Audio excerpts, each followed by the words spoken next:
Afternoon and welcome to this meeting of the local review body for the 11th of September 2023. As is normal, I will initially introduce everybody. I'm Councillor Bob Braun. I'm the convener of the local review body. To my left is Councillor Ian James, and to my right, Councillor Ken Harvey. And we have a reserve this morning of Councillor Hugh Anderson, and that will become apparent in a few minutes.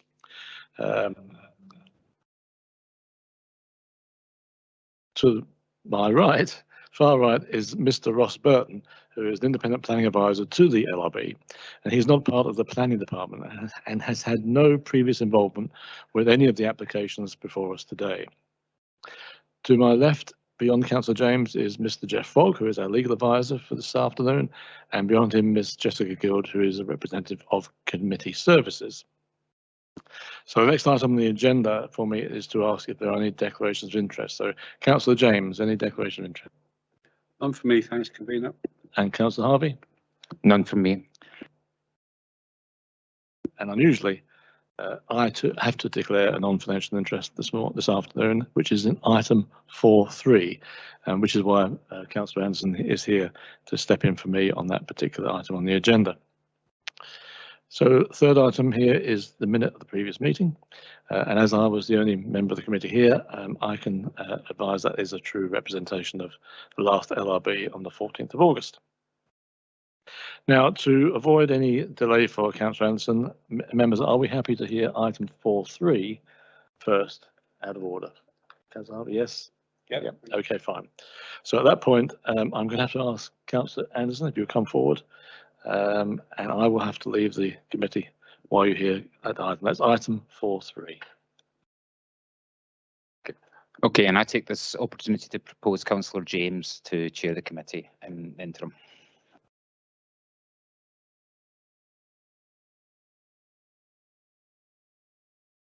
Thanks very much, Councillor Harvey. So, thank you. Without further ado, LRB 2023-27 for the alterations to dwelling house formation of vehicular access, alterations to rear vehicle access and installation of gates at Morven, Balmoral Road, Rattray. Can I ask if an applicant or an agent, that's you, sir. Thank you. Can I ask Mr. Burton to introduce the item? Thank you. Chair, I'll take you through the pictures first. Go to the first slide, please. You see outlined in red the application site. The application property of the house is to the right hand side, and you can see quite an extensive garden area stretching down to Riverside Road. The current vehicular access is taken from Riverside Road. As you'll see from the pictures, there's quite a height levels difference between Riverside Road and Balmoral Road. Next slide, please. So the application has three elements, and we can see two of the elements here on the plane of the roof facing Balmoral Road. To the left-hand side of the central dormer detail are two extension type conservation type roof lights are proposed. In the wall to the front of the house is where there's a new access proposed directly onto Balmoral Road. Next slide, please. So looking along Balmoral Road, you can see there's no footpath in front of the application property, and also that some vehicles are parked on the right-hand side. This is quite a common occurrence. There are no weighting restrictions at this part of Balmoral Road. Next slide, please. And you can see a neighbouring house has created an access sometime previously to Balmoral Road. It looks to be a little wider than the access that's proposed here, but crucially, it's got hedging on two sides and not a solid wall, which I would imagine would make it easier to achieve the sight lines that the transportation department are seeking. Next slide, please. and looking at the property, the new access is proposed just beyond the blue full-size door that you can see in the higher part of the wall on the picture. Next slide, please. It's just taken from a little bit further back. You can see that the application property is on the inside edge of a curve, which does help with the formation or to achieve the sight lines that are proposed by roads, that are sought by roads. Next slide, please. And just a close-up of the wall. Next slide, please. And this is taken from the Riverside Drive. The access, which is to be extended, which is proposed to be extended, is the gate you can see there, and you can see there's a vehicle in there, which means that is the current vehicular access. You can also see at the top of the rise the application property in the centre of the picture with the three dormers in fact on the plane of the roof. So you can see the height difference, the levels difference between Riverside Drive and the application property. Next slide, please. And just looking further along Riverside Drive, you can see it's a low wall either side of the access gate that's proposed to be extended. Next slide, please. And looking the other way, you can see there's some houses built on Riverside Drive which have accesses onto Riverside Drive. Next slide, please. I think that's them all. Okay, so if we can go back to the overhead, the aerial picture, please. Thank you. Okay, so planning permission is sought for the widening of an existing vehicular access, the formation of a new vehicular access, and installation of 2 roof lights. The application property is an unlisted 2-storey detached house in Balmoral Road in Blairgowrie. It currently has a vehicle access onto Riverside Drive at the western end of the garden to the property, and there is currently no vehicular access onto Balmoral Road. The access to Riverside Drive is proposed to be widened from 2.76 metres to 5 metres, and the new access to Balmoral Road is proposed to be 4 metres wide. The 2 roof lights are proposed in the roof plane facing Balmoral Road, and they are proposed to be conservation roof lights, 780 millimetres by 1,180 millimetres. To summarise the applicant's case, the new access to Balmoral Road is proposed to increase accessibility to the house for its residents and visitors. There are several flights of steps between the vehicular access from Riverside Drive and the house, and parking on Balmoral Road is limited. Electric gates are proposed for the new access, and the height of the wall on either side of the opening is proposed to be reduced to under 1 metre. Mirrors are proposed to be located on either side of the driveway to aid drivers' access to Balmoral Road. The location of the property on a bend on Balmoral Road improves the sightlines of vehicles leaving the proposed access. The applicant has surveyed other properties' driveway splays in the immediate area and found that none of the neighbouring properties meet the splay sightlines required by the council. To summarise the handling report, the proposed widening of the access to Riverside Drive is acceptable, as are the proposed roof lights. The proposed access to Balmoral Road, however, is unacceptable because the sightlines required are not achieved by the proposed designs.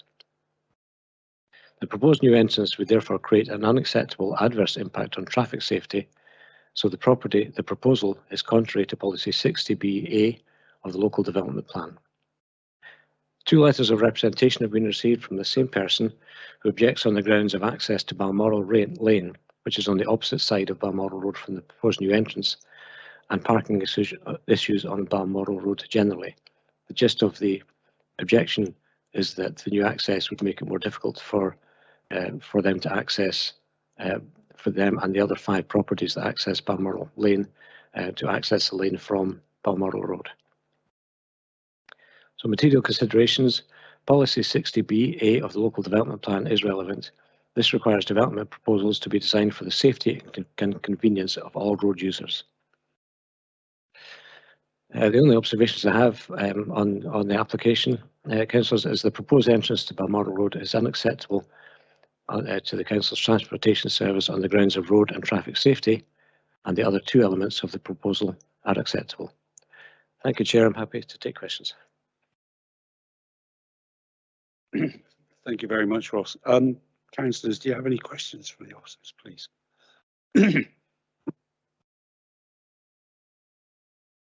Just wonder how marginal are the sightlines? You know, what the council have to say are the designated sightlines and what is available as the application.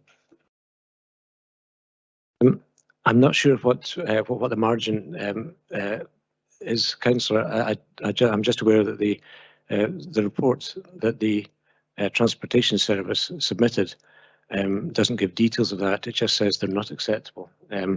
So we have to accept that as current roads guidelines go, the display that is proposed does not meet safety standards.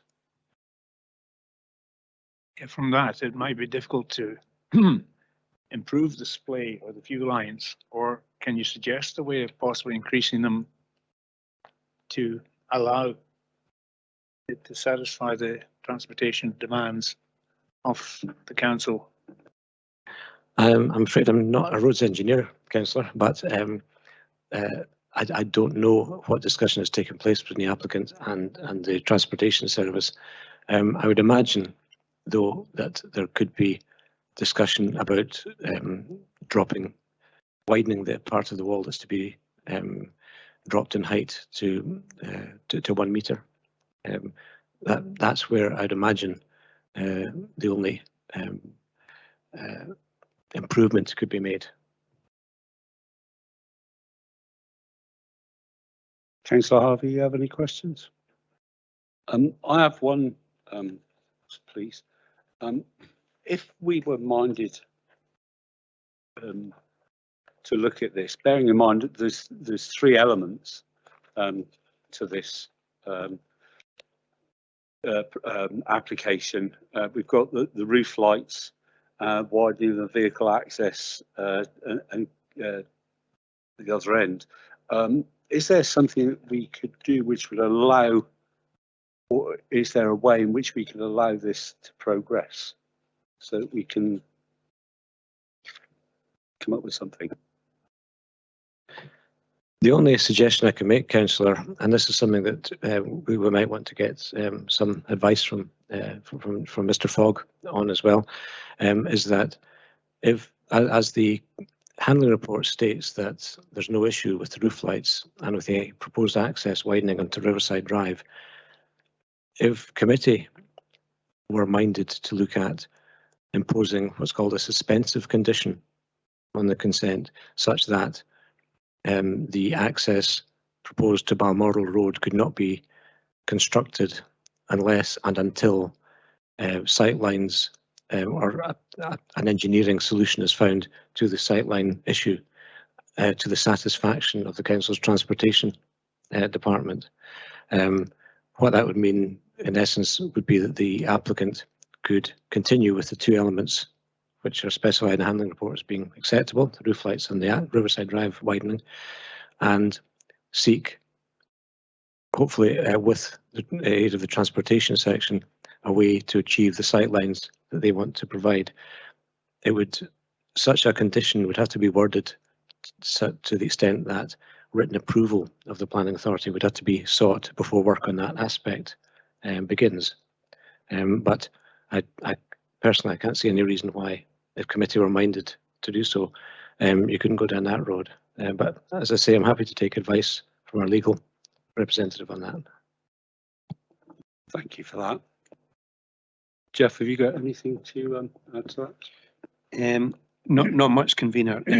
Other than to say, I think it would be competent to proceed with a suspensive condition of the nature that Mr. Burton has outlined this afternoon.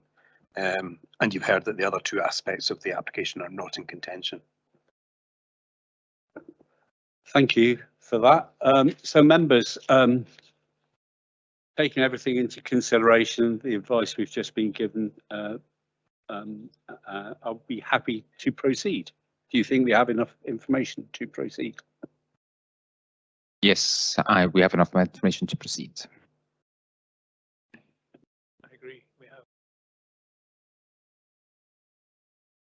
Thank you. In that case, would you like me to kick off? In this case, okay. Very difficult one, and I feel for the applicant because, like you say, there are three parts, and I think the advice we've just been given by Mr. Burton and Mr. Fogg would go some way to providing a solution, a sensible solution. I think there is a way of achieving the displays, and perhaps it's something we need to negotiate. I'm very, very well aware of this property and this road. I actually live in Blairgowrie, and I believe that the formation of parking on Balmoral Road would actually alleviate a problem with parking which we currently get. Councillor Harvey, your thoughts, please. I just have to agree with you generally. It does seem wrong to stop everything, all three issues happening, because there's a small issue with the third one. So therefore, if there's a technical solution that can be found to it, I'm quite happy to agree with the proposal going forward. Thank you very much. I would concur with Councillor Harvey that we move forward on this one. There's two clear ones we can approve. The other one's substantial condition. I'm happy to move forward on that basis. Okay, thank you. I think we got general consensus then that we're happy to go with allowing this, but with a suspensive condition. I don't know how we word that, Mr. Fogg. It would give a solution, I think. I think Mr. Burton gave a general indication as to what would require to be contained within that condition, and if the members were content, he and I can agree a finalised wording after this meeting to reflect what you've asked for. Right, thanks very much. Permission's been granted with the condition, which our services will contact you with the details. Okay, thank you. I'd like to call back the convener, Councillor Braun, now to take the rest of the meeting. Thank you.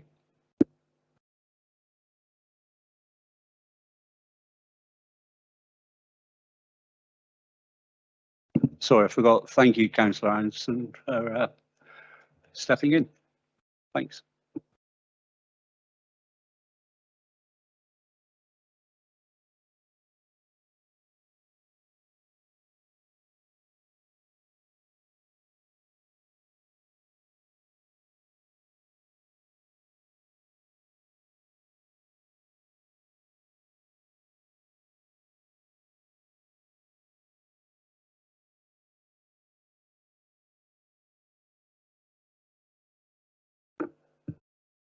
Thank you very much, and thank you to Councillor Anderson for sitting in on that one.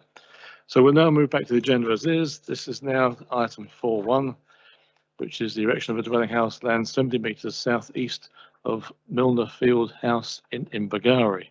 Mr. Burton, if you would introduce that one for us. Thank you, Chair. I'll take you through the pictures as usual.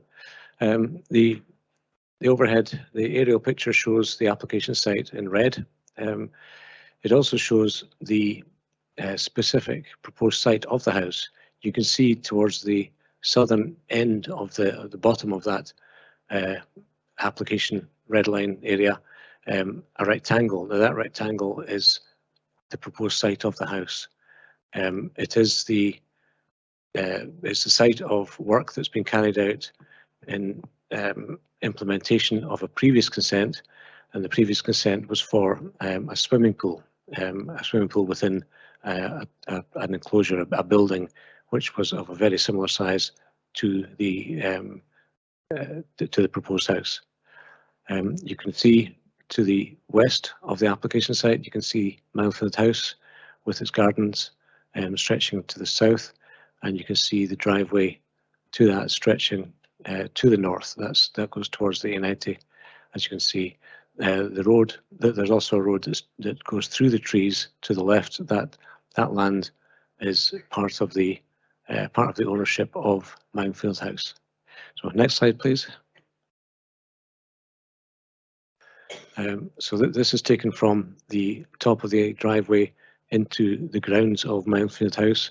You can see beyond the closed gate a second pair of gate posts, and that pair of gate posts is the proposed entrance to the application site. Next slide, please. And looking back down to the A90, you can see the dual carriageway that leads to Dundee and Perth is at the other end of the driveway. Next slide, please. So just inside the gates, you can see the driveway stretches to turns right towards Mountfield House, and at the point where it turns right, you can see the access that's proposed to the new dwelling that is subject to this application. Next slide, please. So you can see some vehicles inside the application site. The furthest away vehicle is quite close to the position of the proposed position of the house. Next slide, please. This is the you can see a wire sticking out of the ground. That's at the edge of the proposed site. The proposed site is sunk into the ground because its foundations have been dug for the structure which has consent, which is the swimming pool. Next slide, please. And what looks like an abandoned trampoline, you can see is within the applications, or within the proposed site of the house, which is lower than the surrounding land, because as I've said, it's been previously dug out to provide foundations for the pool that has consent. Next slide, please. And that's looking back through the entrance gates from the site of the house. Next slide, please. And you can see on this quite clearly the difference in levels between the proposed site of the house and the surrounding land. Next slide, please. And that's looking at it from over towards the grounds of Mountfield House. You can see the sunken area is identified by the what I take to be a trampoline lying on its side. Next slide, please. And this is looking at it from a slightly different angle. Next slide, please. And then looking towards Mountfield House from the edge of the site of the proposed house, you can see that Mountfield House has manicured gardens separated from this area by a low wall, and there's a path running along this side of the wall. Next slide, please. Right, planning permission is sought for the erection of a detached dwelling house on a wooded site approximately 200 metres to the south of the A90 and 70 metres to the east of Mountfield House. The house will be single-storey with 3 bedrooms, a kitchen, dining, living room and 2 bathrooms. It will be finished in white render with a mock slate roof. To summarise the applicant's case, Mountfield House is a country mansion house with extensive grounds, within which is the application site, which means that the proposal complies with Category 3.1 of Policy 19, houses in the countryside. The proposal sits on the footprint of a consented swimming pool, granted in 2009, under which work has started, including the laying of foundations. The proposed house is smaller than the consented building, including the swimming pool. The supplied tree survey demonstrates that no trees would need to be felled to build the house. The proposal is in keeping with the character and amenity of the area and follows other similar proposals for residential development in the immediate area, such as the walled garden at Mountfield and over Pilmore to the west of Mountfield House. To summarise the handling report, the agent considers the site would comply with Category 3.1 existing gardens of Policy 19, housing in the countryside of the local development plan. This policy supports a new house within the original garden ground associated with an existing country or estate house, provided there's an appropriate landscape setting and the development will not fundamentally affect the qualities and integrity of the site. A country or estate house is defined as a large house set within its own estate or extensive grounds. Historic maps show that in 1891 there was a large dwelling sited to the west of the application site with a long drive providing access. and an additional building to the north, which may have served as ancillary to the original house. In the 1959 map, the original house is no longer present, and the ancillary building now forms Moundfield.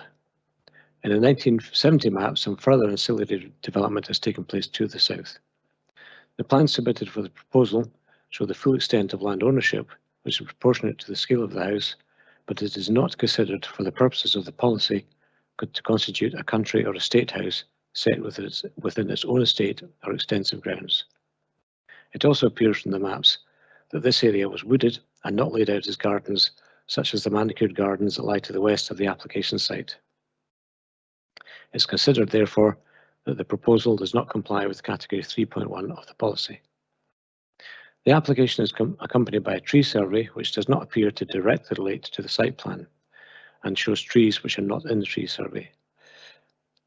There is also a soakaway proposed to the west of the dwelling, which would lie within a tree root protection area. This tree is not on the site plan. The proposal is therefore contrary to Policy 40, as the tree report submitted does not detail how the dwelling, soakaway and access road, which all lie within root protection areas, can be constructed without damaging trees.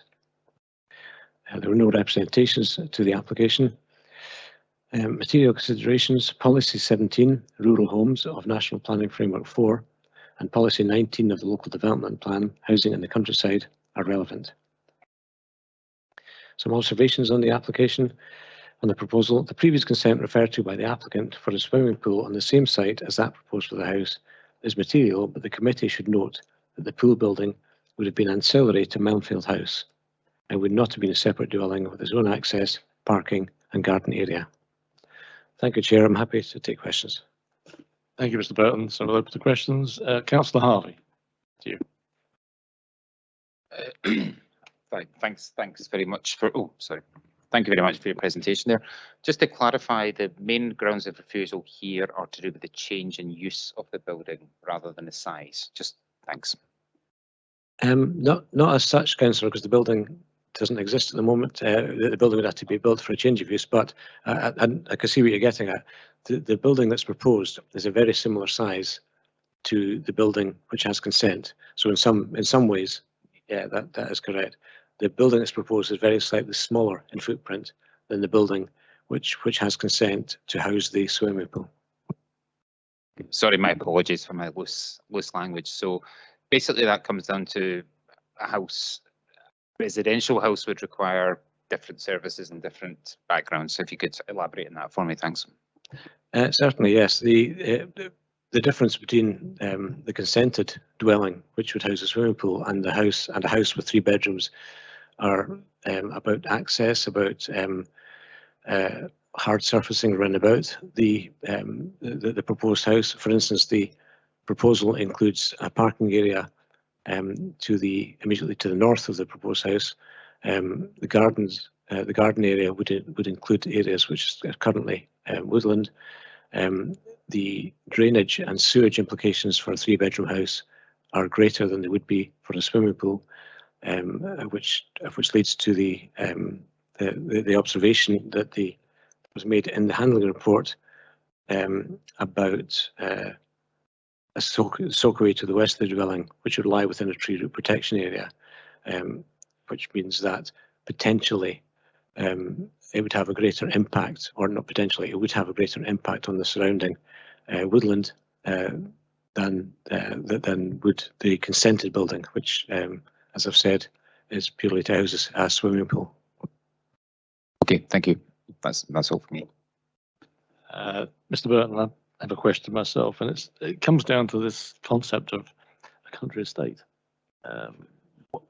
What do we define as a country estate in this instance, I think, because presumably all the grounds are owned by the owner, it's all under one ownership. So can we have a bit of clarification on this concept, because this is what I'm finding a bit hard to follow.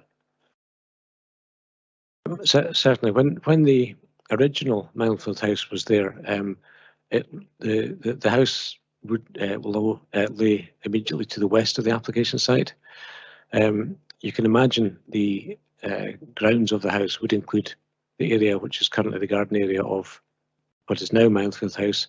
It could also potentially have included the area which is the subject of this application, given the size, given where the driveway is, I think it's probably quite likely that it did include that as well. How much of the woodland that arcs to the west from the Myfield House, how much of that included is not clear, to be honest with you, but quite possibly in when Myfield House was there, it did include at least the application site.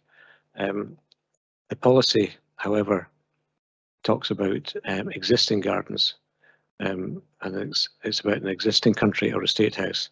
The existing Myfield House has a curtilage, which you can see on the slide in front of you quite clearly.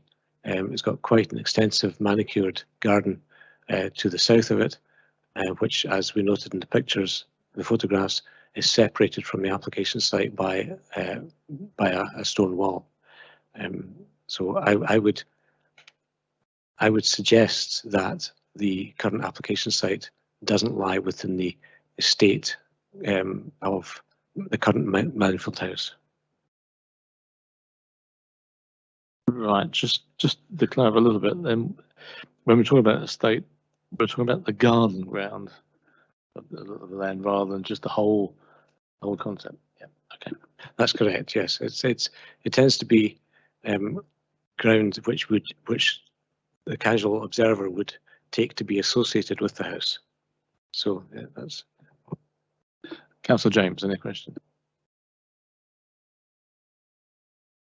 Probably mine's on the tree survey, which is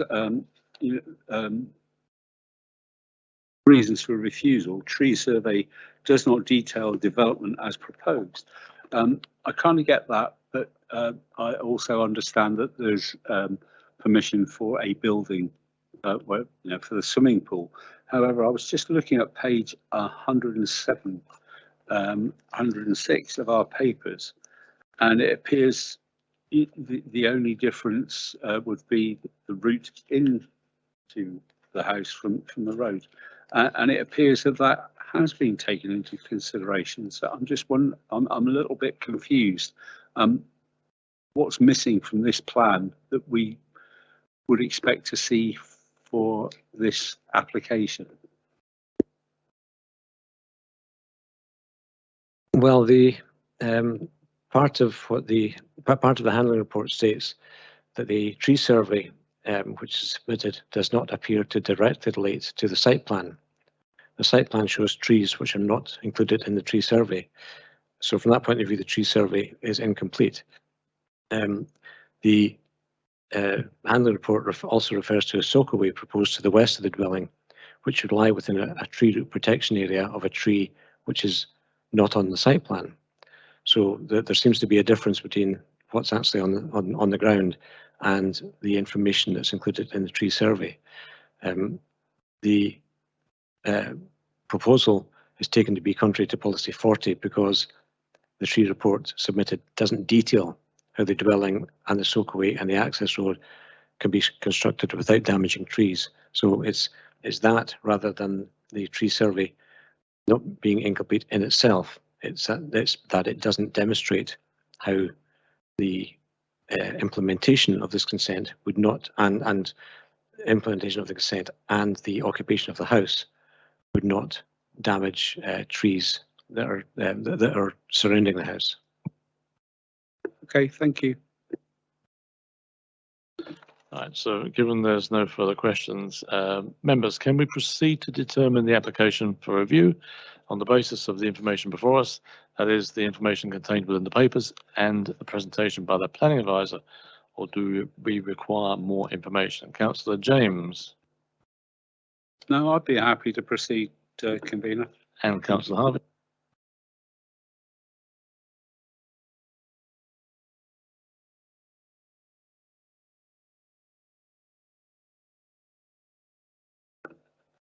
Right, members, if we're happy to proceed, then Councillor James, could I ask you to start us off, please?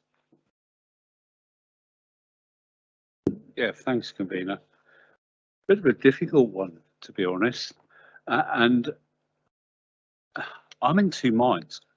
I get that there's the application for a house which is completely different to a swimming pool building. But at the end of the day, it's a building nonetheless.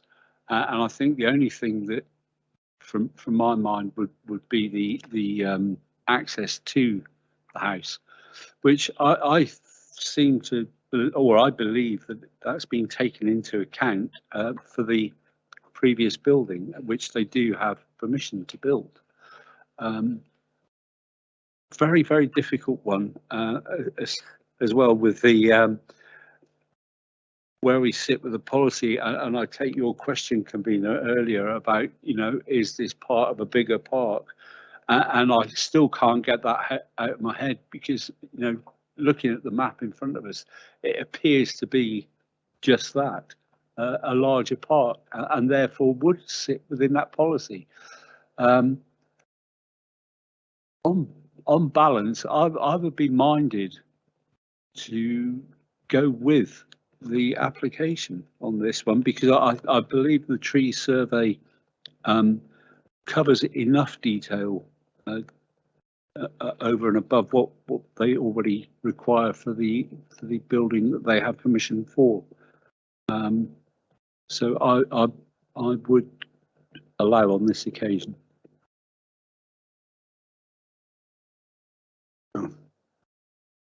Convener, just before we move on, can I press Councillor James to say whether or not he's approving this as a departure from policy 19 in view of the existing consent rather than as in accordance with it? I think it's necessary to know. You've acknowledged there's an existing building as for a swimming pool. And is that a justification for departing from policy 19? Sorry, Mr. Fogg. Yeah, we have so many applications coming to us for repurposing of buildings. You know, mainly animal shelters. In this case, it's a swimming building. We say swimming pool, but it's a pool in a building, and it's being repurposed. So yes, I would allow it on those grounds. Thank you. Thank you, Councillor James. Councillor Harvey, your views. This one is working. I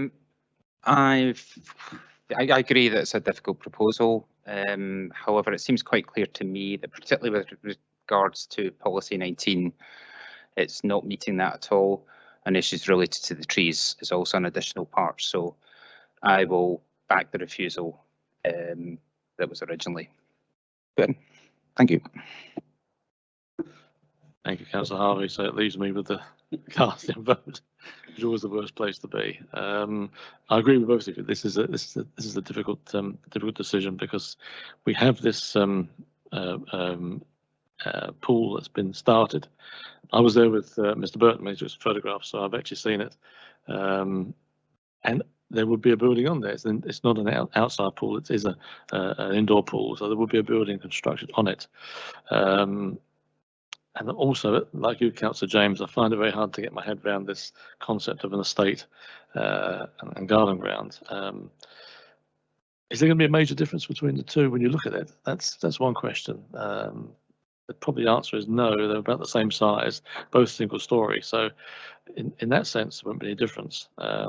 I understand what Mr. Burton said about the tree survey, though. I would agree. Perhaps it's not complete. Our officers have said that's not satisfactory. My view on this occasion, given that there's already an excavated ground there, there's already a pool there, a structure for a pool, and it would be a similar thing. I'm inclined to follow you, Councillor James, on this one. I think that the house there would not make any difference, would not be any different as such as a structure than the construction of a pool, an indoor pool. So I'm of a mind to think on this occasion that is a material consideration. I think that there's already the possibility of a structure there. I would think going along that route, I think there needs to be an updated tree survey done. Bearing in mind we're looking at now a house, And I also think there will be restrictions on permitted developments in that house because it is close to the boundary, and I think with a house you can build sheds and greenhouses and whatever. So I think permitted development should be suspended on that one. But my inclination on this one is to go with the appeal. It is a difficult one, I must be honest, but that would be my thoughts, to allow the appeal subject to restricted permitted development rights, and we do need to have an updated tree survey allowing for the fact that it's going to be a structure of a house. So I think on this occasion, Mr. Fogg, we've got a 2-1 decision.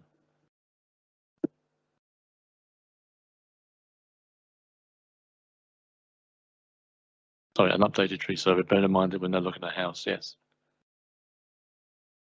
So over to you, Mr. Fogg. No input in there. So on this occasion, it's a 2-1 majority to grant the appeal subject to those conditions. Mr. Councillor James, you're happy with that updated tree survey and the permitted development rights limited? I don't have a problem with a condition for a tree survey. Right. Okay. Thank you. Thank you very much. So we'll now pass on to the next item on the agenda, which is item 4.2, and this relates to alterations and extension to a dwelling house at Tree Cottage, Rate in Perth. That's in part of Finglas Castle. Mr. Burton, if you'd introduce for us. Thank you, Chair. I'll take you through the slides as ever. You see the application site rounded in red. It's a small single-storey building which is situated about 40 metres from Finglas Castle, a substantial building in itself with several buildings, ancillary buildings surrounding it. The application property was originally constructed as the laundry for the castle, and has since been turned into accommodation, which, as I understand, is let out to for tourism. Next slide, please. The castle itself is substantial. It's grade category B listed. The cottage, the application property, sits on the further side of the castle from where this picture is taken. Next slide, please. And that's the access to the castle. You can see it's fairly constrained. There is a vehicular access on the other side, but this is the direct access from the castle itself. Next slide, please. So looking at the application's property, you can see it's a stone building, single story, and quite traditional in appearance. The application proposes extending the property to the far side of where the picture is taken. Next slide, please. And that is the wall which would be extended into the garden area. Next slide, please. So you can see on this slide, there's a small blue plaque just to the left of the door. The wall between the door and the gable on that face, that is where the proposed extension would come. It's a single extension coming out from that, extending from that. Next slide, please. And that's looking at the same part of the building from a different angle. Next slide, please. Okay. So planning permission is sought for an extension to a single-storey cottage in the grounds of Finglas Castle in Rate. The cottage was originally the castle laundry, as is now used for holiday accommodation. It currently has 2 bedrooms, sitting room and kitchen, and the proposed bedroom extension would add a further bedroom with ensuite shower room and new entrance door to the cottage. The cottage is stone with a slate roof, and the proposed extension, which would project 5.3 metres from the side wall of the cottage, would have a slate roof to match the existing roof and would have timber-clad walls. The cottage is not specifically listed in its own right, but it could be considered to form part of the curtilage of the listed castle.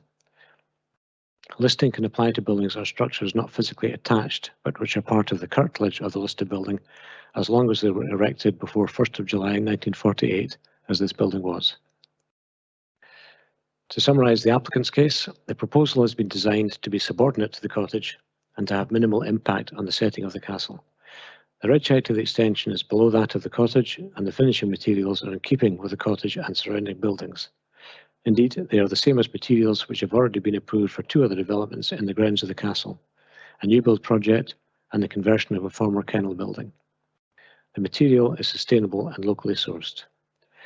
The proposal is considered by the applicant to be required to make the cottage suitable for all guests, as the current layout has 3 steps from the living areas and bedrooms to the bathroom, and the application property would be a bedroom with an ensuite bathroom all on the same level. To summarise the handling report, the Council's conservation team advised that the extension would dominate and would be overbearing in relation to the cottage with unsympathetic details and materials. The application property is of modest proportions. The proposal would be a significant addition to the building and it would disrupt the symmetry of the footprint and its roof design. The proposed external finishing materials and window proportions are at odds with the host building. The extension would result in an awkward addition which is unsympathetic to the traditional character and architectural and historic interest of the listed building.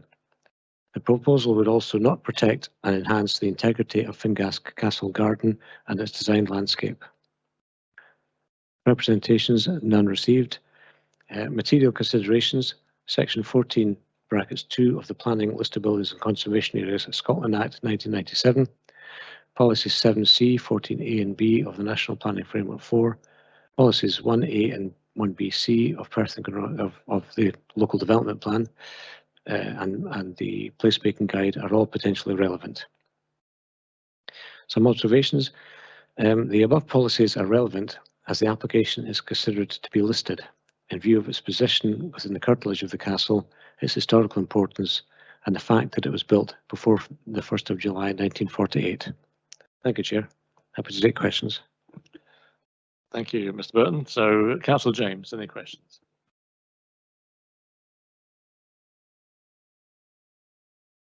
Am I right in thinking, Mr. Burton, that this will also be subject to a listed building permission as well? That's correct, Councillor. The applicant has confirmed that if permission were granted for this application, then they would proceed with an application for listed building consent for the changes they want to carry out. Councillor Harvey. Thank you. Just to confirm, similar to my question for the last one, the refusal is on 2 grounds here, really. It's on the grounds of the size and the character of the building, as well as its construction materials. Thanks.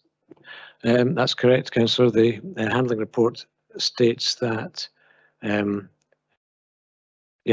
proposed external finishing materials and the window proportions are at odds with the host building, and the extension will be an awkward addition, which is unsympathetic to the traditional character of the building. So yes, you're correct. It's both materials and the size and location of the proposed extension.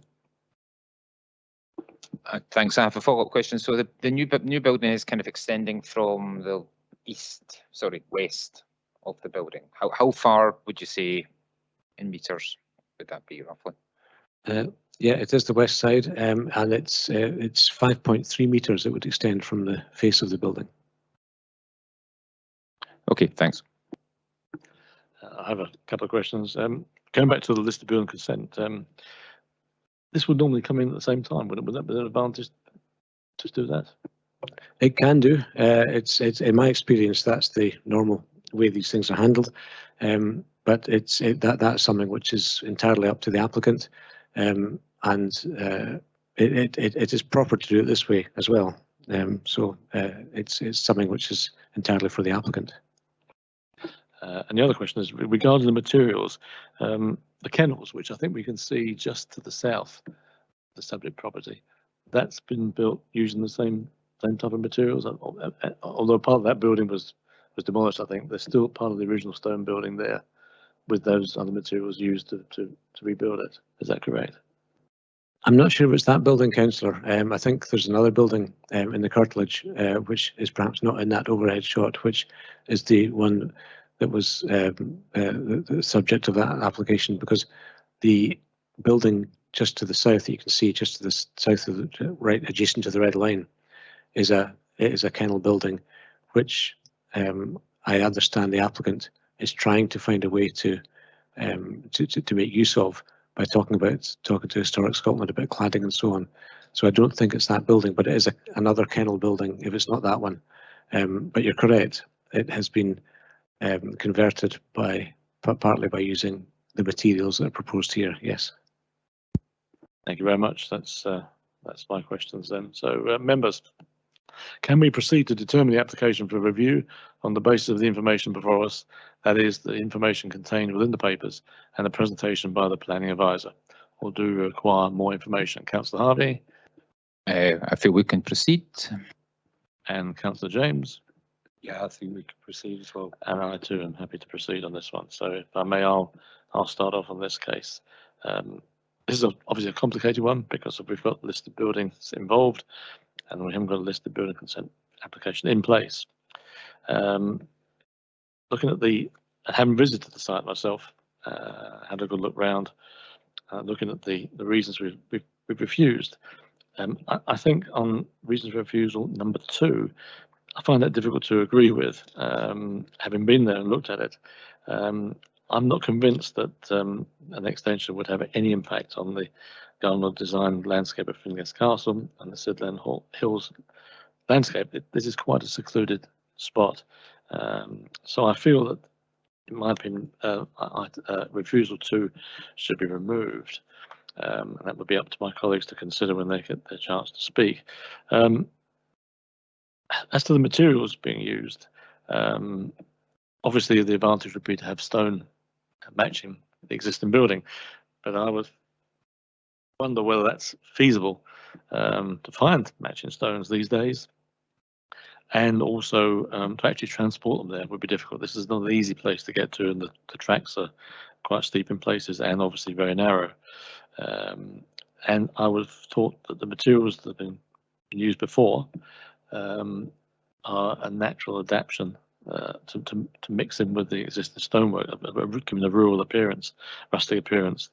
So again, I feel the materials is probably not the question.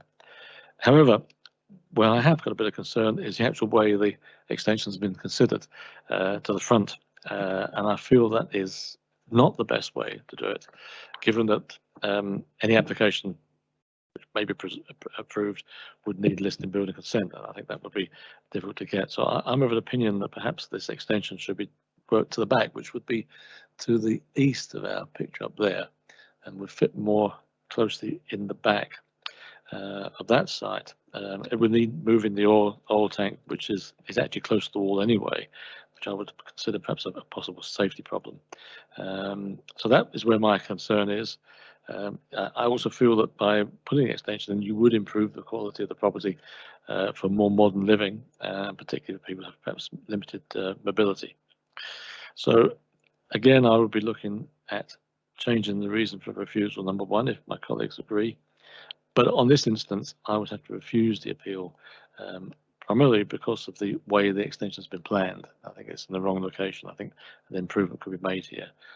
So I feel that is my main reason for refusing the appeal on this one. Councillor Harvey. Okay, thank you, Convener. I'll start with reason 1. That would be my main concern here is the site. I suppose it's in the eye of the beholder what it is, if it's too big or too awkward. But I'm prepared to devolve to the judgment of the council on this, or the council's representative on this.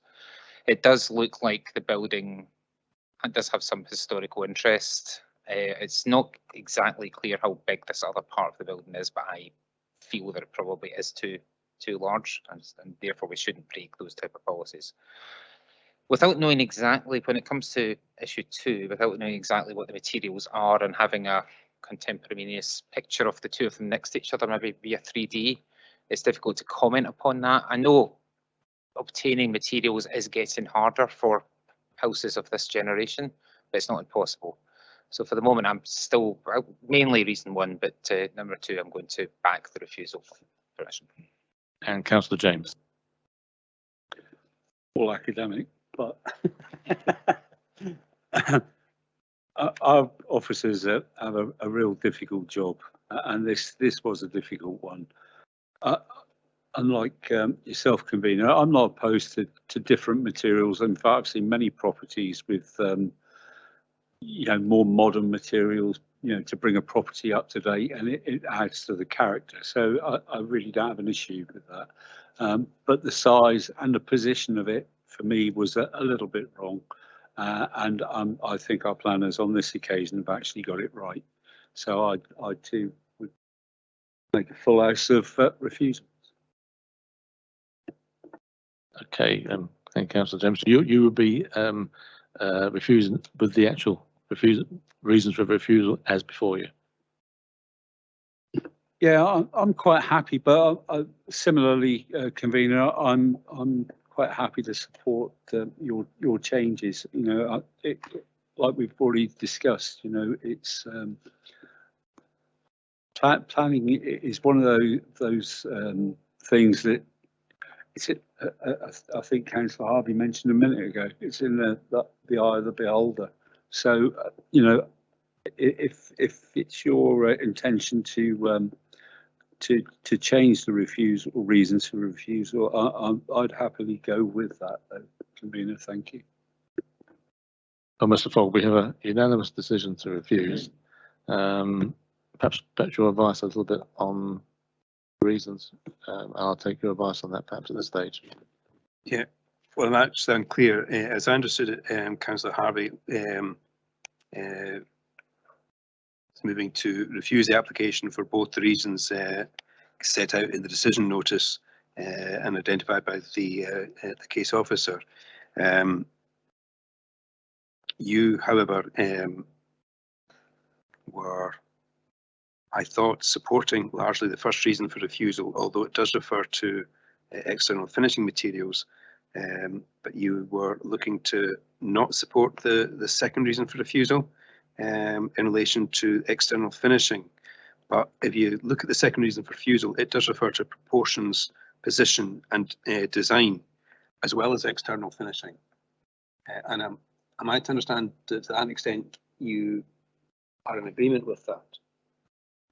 Yes, my basic reason for refusal would be, if it's to put it bluntly, it would be policy 1A, and the placemaking guide regarding the extension itself, because I feel the extension is in the wrong place. I think the materials aren't necessarily wrong. I think it's the wrong location for the extension. But there's the difficulty I'm having is that some of those considerations apply to the second reason for refusal too, and are also part of MPF 4. And that's why it doesn't seem to me that you're completely dismissing the second reason for refusal either. No, if you put it that way, no, that's right. But I say my concern was the location of the extension, the size and proportion. Yes, where it's been put. Yeah, and also it doesn't fit. So if you feel that I'm crossing myself over here, then I'm happy to leave. Given my colleagues' comments, I'm happy to leave it as it is. Then, if you feel I'm confusing the issue, because it does seem that those are aspects of both the two reasons. Councillor James says I'm confusing the issue, so I'll take that as being read. So I'm confusing the issue. So we'll do it. But as I say, for record, my concern was the location of the extension. My advice then would be that you simply move to delete the reference to the external finishing materials, but otherwise leave the wording of the two reasons. Fine, that would be okay then. If my colleagues I think that seems to be Councillor James' position. Yeah. I mean, no. You would be allowed. You would be allowed to take a different position. It's not that close to it. Yeah. Okay. That's it. I think it would be sufficient if there's if the majority view was that the reasons should stand under deletion of the external finishings. It becomes almost immaterial for the Councillor Harvey. That's immaterial. Immaterial. It wasn't intended. Right. So I think for the purpose of the minute, it seems to me that the two reasons stand, but under deletion of the reference to external finishes. I think I'll be happy with that without causing any further confusion. Yes, I'm happy with that. Thank you.